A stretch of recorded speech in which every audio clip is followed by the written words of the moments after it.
ችግሮቻችሁን ለሰዎች አትናገሩ፣ ምክንያቱም አንዳንዴ የበለጠ ሊጎዷችሁ የሚጥሩ ሰዎች ይኖራሉ።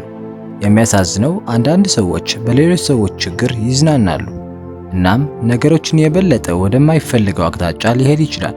ይሄ በቅናት የተነሳ ሊሆን ይችላል፣ ወይም ደግሞ የሰዎችን ችግር ማየት የሚያስደስታቸው ሰዎች ሊኖሩ ይችላሉ።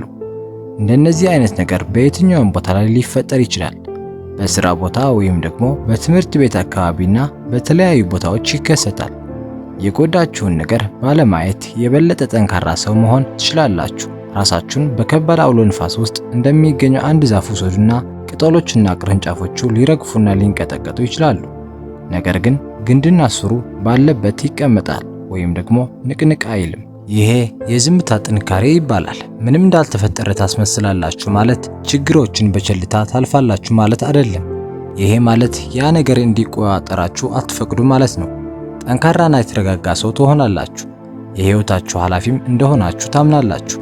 ምንም እንኳን በዙሪያችሁ ችግር ቢከባችሁም የእናንተ ጥንካሬ ግን ሳይነካ ባለበት ይሆናል ወይም ደግሞ አይቀንስም። ውጫዊ ሁኔታዎችን መምረጥ አንችልም፣ ነገር ግን እንዴት ምላሽ መስጠት እንዳለብን መምረጥ ግን እንችላለን። ይሄ ትምህርት ምንም እንኳን ችግሮች ከባድ ቢሆኑም እንዴት በጥንካሬና በተረጋጋ መንፈስ ውስጥ ሆነን መመለስ እንደምንችል ያሳየናል።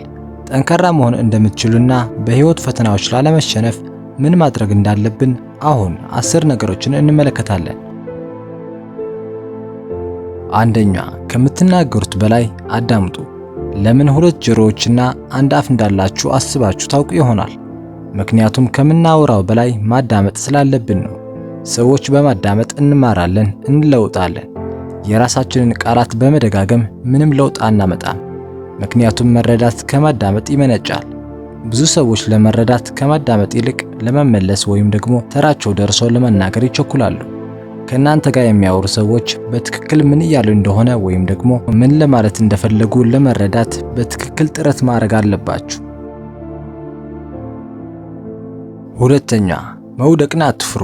መውደቅ በህይወት ውስጥ ትልቅ አስተማሪ የህይወት መምህር ነው። እያንዳንዱ ስህተት የእድገትና የለውጥ መማሪያ ነው። ቶማስ ኤዲሰን እንዳለው እኔ አልወደቅኩም፣ 10,000 የማይሰራበትን መንገዶች አወቅኩ እንጂ። የሚገጥሙንን ውድቀቶች እንደ ስኬት መወጣጫ ደረጃ ልንወስዳቸው ይገባል። ሶስተኛ፣ ሀብትን በደንብ ተረዱ። ምክንያቱም ሀብት ባለ 2 ስለት ሰይፍ ሊሆን ይችላል። ምቾትን ሊሰጥ ቢችልም ችግርንና አለመረጋጋትን ይዞ ሊመጣ ይችላል። በአንድ ወቅት ሶቅራጠስ እንዳለው እርካታ የተፈጥሮ ሀብት ነው፣ ቅንጦት ደግሞ ሰው ሰራሽ ድህነት ነው። እናንተ ከገንዘብ በላይ ለዋጋ ክብር ስጡ። አራተኛ፣ ህልማችሁን አብዙ። ሁሉንም ተስፋችንን በአንድ ግብ ላይ ብቻ መመስረት ጉዳት አለው። ስኬታማ የመሆናችሁን እድል ለማስፋት ለነገሮች ያላችሁን ፍላጎት መጨመር አለባችሁ። ደስተኛ ለመሆን ከፈለጋችሁ አንድ ነገር ብቻ አትፈልጉ፣ የደስታችሁ ምንጮች ማብዛት ይጠበቅባችኋል። ይሄ ፍላጎትን የማስፋት ሂደት ህይወታችሁን የበለጠ የተረጋጋና የተሟላ እንዲሆን ይረዳችኋል። አምስተኛ፣ ባላችሁን ነገር ደስታን ፈልጉ። እርካታ አሁን የያዛችሁትና ያላችሁን ነገር በማመስገን ላይ ይመሰረታል። ባለው ነገር ረክቶ የሚኖር ሰው እሱ ከሁሉም ሰዎች የበለጠ ሀብታም ነው። ያጣችሁትን ነገር ከማሰብ ይልቅ የተሰጣችሁን ነገር ወይም ደግሞ የተባረካችሁበትን ነገር ስላላችሁ ብቻ ማመስገን እጅግ በጣም አስፈላጊ ነው። ስድስተኛ፣ ከምንም ነገር ለመማር ትሁት ሁኑ። ትህትና ለማይቋረጥ ትምህርት የመግቢያ ሰፊ በር ነው። ሶቅራጦስ እንዳለው እኔ የማውቀው አለማወቄን ነው። ይሄ ለእውቀትና ለትምህርት ምን ያህል ክፍት መሆን እንዳለብን ለማሳወቅ ሲል የተናገረው ጥልቅ የሆነ ሐሳብ ነው። ምክንያቱም አለማወቃችንን ማመን የትምህርት የመጀመሪያው አዲሱ ምዕራፍ ነው። ሰባተኛ፣ ከህይወታችሁ ወቀሳንና ጥፋተኝነትን አስወግዱ። ራስን መውቀስ ምንም ጥቅም የለውም። ከሱ ይልቅ ለተቸገራችሁበት ነገር መፍትሄ ለማምጣት መስራት አለባችሁ። ምክንያቱም በህይወታችሁ ውስጥ ምን አጋጠማችሁ የሚለው ነገር ሳይሆን ዋናው ጥያቄ ላጋጠማችሁ ነገር እንዴት ምላሽ እንደሰጣችሁ ነው የሚታየው።